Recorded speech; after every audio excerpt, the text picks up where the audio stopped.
Yes, sir. Okay. I will do that. Okay. So, good evening, everyone.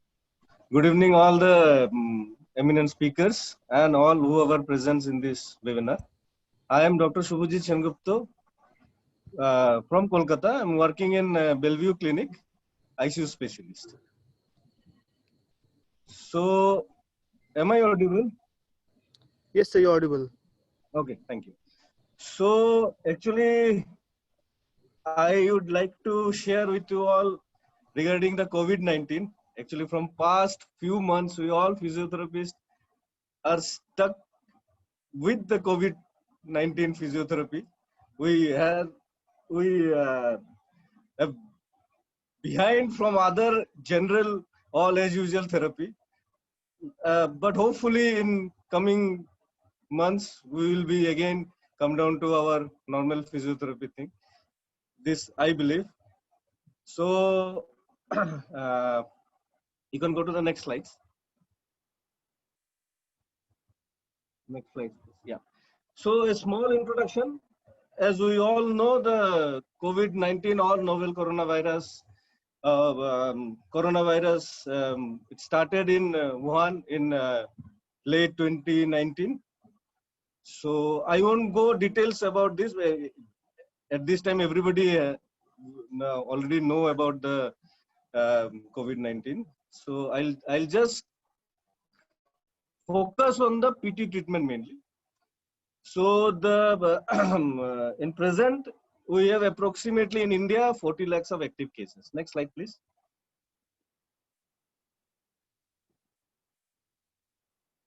Yeah. So what are the main risk factors?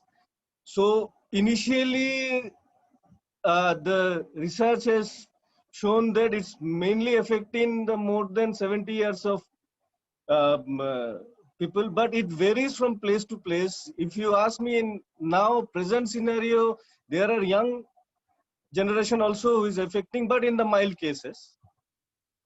Those who are having a history of severe asthma, lung diseases, high blood pressure, heart disease, diabetics, renal failure, and the most important was the obesity, who is having a BMI of more than 40 or higher. Next slide, please.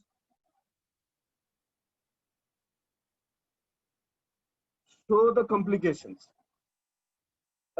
Actually, virus is creating pneumonia. But pneumonia is connected to our healthcare profession with bacterial infection also. So same thing, the virus also, this virus also causing a pneumonia, but it is in the severe form. Like if you take in the pulmonary pneumonia, there is some bacterials like Klebsiella or Acinetobacter. They're causing the pneumonia, which mainly affects the lung like inflammatory process. Then it will fill, the fluid will fill in the alveoli in the pus form. Then it will create reduction in the oxygenation, retention in CO2. So all those things. So same here also, it's happened the same. But in the X-ray, if we take, we will see a special what is called ground glass appearance. So American Lung Association has given that actually 86%. Mixed of lung consolidation and ground glass appearance, it's around 64%. And pulmonary vascular enlargement, this around 71 to 73%. So how to find out this? The patient have to undergo a CT thorax, where we can evaluate with the score the extent of severity of COVID-19 pneumonia. Next slides, please. No, please go to the previous slide once more. Okay, thank you. So see the the common complications like pneumonia. As I said, the other complication what is different from other pneumonia, other bacterial or other virus pneumonia is the ARDS. It's mainly what is happening to most of the patient now in the ICU. Sepsis or septic shock, those who having like I said before, in the risk factor like heart diseases. If the ARDS persists for long time, patient cannot cope up with the ventilation also, it may lead to multi-organ failure and finally death. Some cases, it has found that this ARDS lead to CNS problem also with some hemorrhagic encephalopathy syndrome, where the patient may end up with the cognitive dysfunction and the motor dysfunction. Motor dysfunction is very rare if the patient is not having a history of stroke or anything. If anybody is having a history of stroke, we have found in our hospital that yes, patient again, there is a problem in the movement, range of motion. Flaccid, I won't say flaccid, but there is the stiffness, patient will develop a stiffness. And in some pediatric cases, it is very rare. It has shown the child will be having a COVID toes. Like you may have initially, before that, if any viral infection, there is a redness in the periphery, so same thing like that, there will be a COVID toes. Next slide, please. Thank you. So, now how the disease severity. So you can able to see in the slide that most of the cases are asymptomatic. People are undergoing a test and the result is positive, but their SpO2 level, breathlessness, all those things which will come later are normal, but we have to isolate them. They may not require ICU bed, but they have to isolate because ARDS is generating after the 8 to 9 days after the infection. So it's given in asymptomatic is 80%, upper respiratory tract is 80%, viral pneumonia is 50%, is very less. Critical cases of respiratory failure requiring ventilation and life support is only 10%. And the common test which we are doing for COVID-19 is called the RT-PCR. So it's mainly the nasopharyngeal and the throat swab. Next slide, please.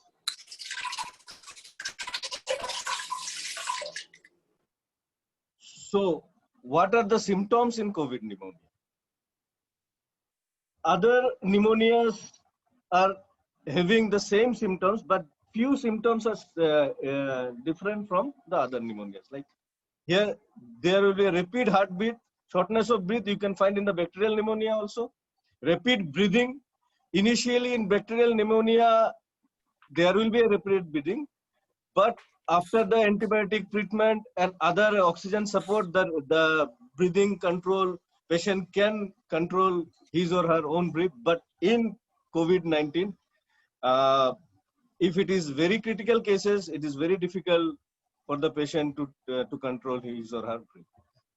Dizziness, sweating, and dry cough. This is very important.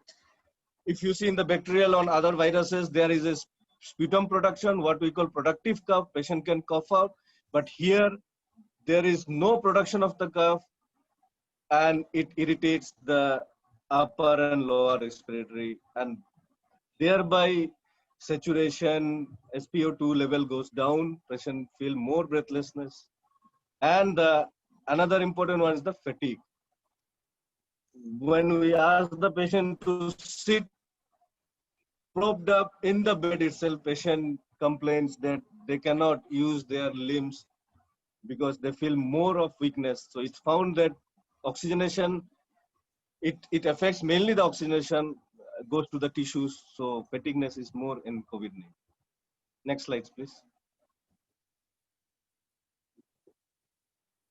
So this the gist of the COVID-19 present scenario. So I'll talk about the most important part, what we are doing. Most of the therapists all over India, all over the world, now their duty scenario has changed. wearing PP, goes to the isolation ward or to the ICU, working 3 to 4 hours there. So this is a tough time for the physiotherapist is going. But anyway, they all have learned and doing the thing better. And we have a good role in the physiotherapy in ICU and giving a good outcome. So what is the main role of physiotherapy? What are the indications? So as we all know, whoever patient is under ventilation, we have a great role in that case. I'll talk about that. Patient with high flow and oxygen support like NRBM or O2 mask, we have a big role. Moderate to mild cases, maybe in that case, patient is not having oxygen support, but there is problem in breathing, reduction in the chest expansion, walking problem, mobility problem. In that case, we have a great role. Asymptomatic cases, post recovery when patient is the previous slide, please. Yeah, thank you. When patient is post recovery, in the sense the patient is shifting from the positive word to the negative word. Here, actually, the physiotherapist is planning for discharge when the patient can discharge and do the home care. Now, the next slide, please. So, what are the techniques? So, I'll go in details. First, I'll tell mostly the prone position. It was a universal technique from the beginning, ARDS. Long back it has started. Now it has come to an important role here from 5 to 6 months. Most of the ventilated patient is going for prone ventilation and awake ventilation also, those who are not in the ventilation. Early mobilization, if other criteria are getting fulfilled, like the saturation is okay, patient is in low flow of oxygen support, SpO2 is maintained, and pulmonary rehabilitation that includes respiratory components, neuromuscular, and the cognitive components for the cognitive dysfunction. Next slide, please. So the respiratory components are, we are doing all the basics treatment, nothing much new, but there are few techniques which we generally used to do in the ICU patient here.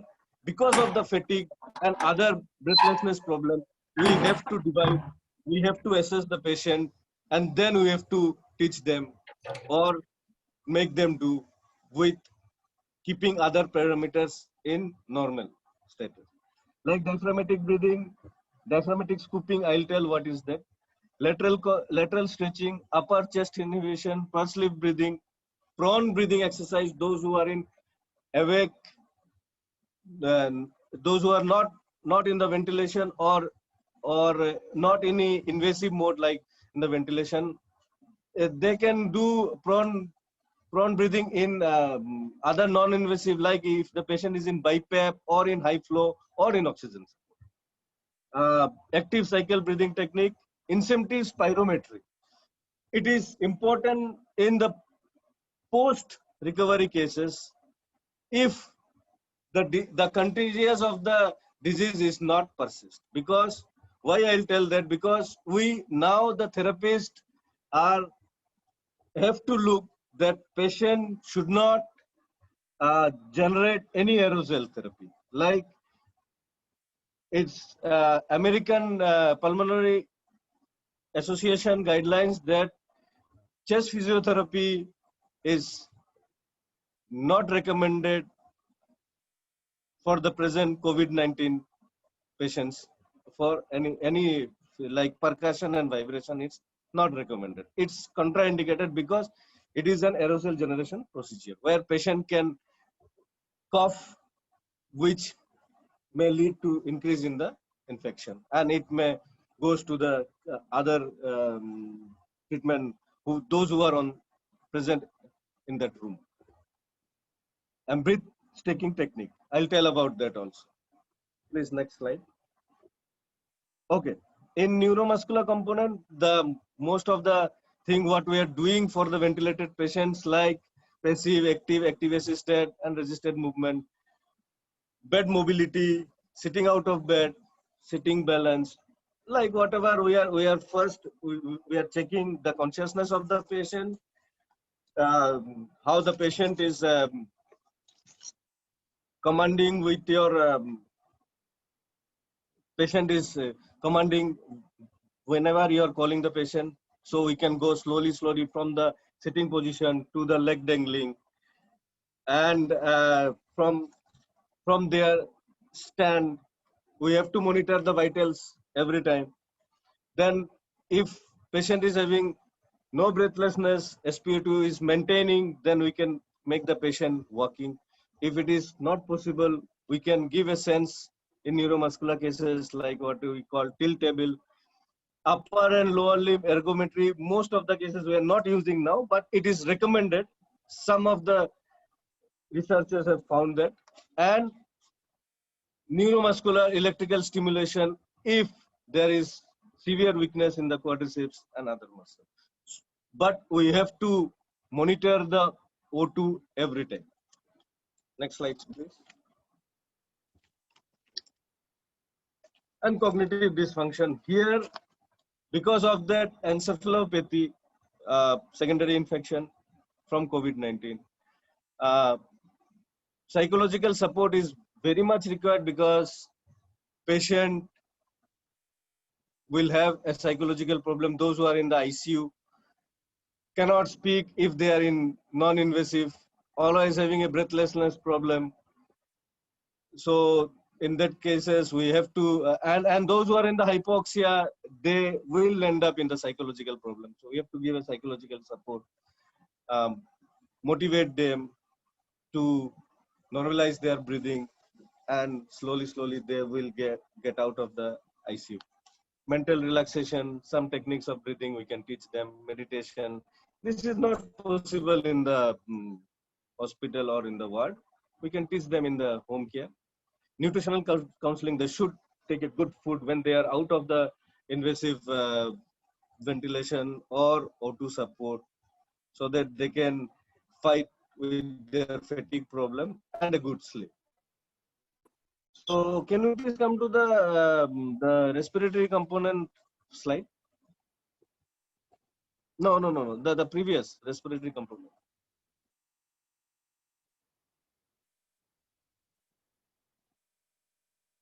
Yes, thank you. So see, so breathing, diaphragmatic breathing, as we all know, we'll ask the patient to clasp the hand and keep on the belly and feel the abdomen is raising. These all diaphragmatic scooping. This is very important. We have to use in those cases where the patient is out of the ventilation, anything invasive or non-invasive, minimum requirement of oxygen and maintaining the saturation. So here we can strengthen the diaphragm. Patient will be in the supine line. We'll ask the patient to take a deep breath, and the therapist manually, just like a scoop, like how the ice cream is scooping and giving in the bar, same like that, we have to scoop the diaphragm till the end of the respiration and end of the inspiration, and on the expiration we'll relax them. This will do for 3 sets and 4 to 5 repetition. Same here, we have to check the respiration and SpO2 and other vital parameters. Lateral stretching, as we all know, the lateral costal muscles, we have to stretch during the expiration. And prone breathing, when the patient is in prone line, awake, not having any ventilation or sedation support, we'll ask the patient, just as normal breathing, ask the patient to take a deep breath from his nose and blow it through his mouth to maintain the chest expansion. And breath-taking technique, it is another new form of breathing exercise, found effective in COVID-19 cases. Here, this is also will advise the patient when in the recovering stages, where the patient oxygen requirement is minimum and patient it's ambulating, it's mobilized earlier, breathlessness is less. So we can teach the patient and ask them to do 3 to 4 times in a day to continue this. How to perform this? Here the patient will sit in high sitting. Patient will keep again both the arm claps and keep over the umbilicus. We'll ask the patient, take a deep breath, hold it for 2 to 3 seconds. Again take a deep breath, hold it for 2 to 3 seconds. For third time, again take a deep breath, hold it for 2 to 3 seconds. And then expire it at a time. So this will improve, this will improve it is a form of PNF and a muscle strengthening exercise. This will improve a lung expansion and patient oxygen requirement will come down, and this will repeat again 3 sets, 3 to 4 sets, 5 repetition and break in between. Thank you. Come to the after the cognitive components. So there is some assessment. Every therapist, for any therapy, we have to do assessment to plan out the proper treatment of the patient. As we all know, goal of the patient and the short-term goal and the long-term goal like that. And so here also in COVID-19, we used to do a specific assessment for the patient, like for the fatigueness, we have to strength manual muscles strength testing, as we all know, all the graded. If the patient is in long-term ventilation, it's not in the case where patient admitted, there was no requirement of the ventilation, just minimal oxygen, patient got discharged. Those patients will not be having any muscle weakness, but other patients like those are in ICU, critical, ventilated, but they come out with the positive results, they may require muscle. So we have to isolate from those patients who required mainly the manual muscle testing. Okay, endurance testing here. The repetition will ask the patient do a minimal submaximal exercise, but the repetition will be more and will check the endurance of the patient. Balance, Berg balance scale, as we all know, 56 score. I'll show the slide on the next. Cognitive, this is also, there is an orientation test. Some questionnaires are there regarding patient name, place, time, this thing. Dyspnea modified box scale to check. It is mainly a 6-minute walk test and to find out the dyspnea level, and the pulse oximeter have to be there all the time during the therapy. Next slide, please. So you can see in the dyspnea and balance scale, these two scale, this is the modified dyspnea scale. We commonly use this for all the breathlessness patient after the walking to check. Some questionnaires where the patient will locate, will score them and will treat them according to that. And same the balance scale, well, to check the long-term patients, those who are in ventilation or very debilitated patient require a sitting balance scale or standing balance for further progression from sitting to standing, then to walking. And the final slides, last slides, please. And this is the orientation. Here we'll ask mostly those ventilated patients, those who are on sedation, and on ventilated patient, but cognitive dysfunction, having sedation. Suddenly they woke up, we'll extubate the patient, and then we'll ask few questions. I think it is clear, or I can share the PDF. You can collect it. If it is not clear, I can share it. So like, what is your name? Where are presently? Where are you?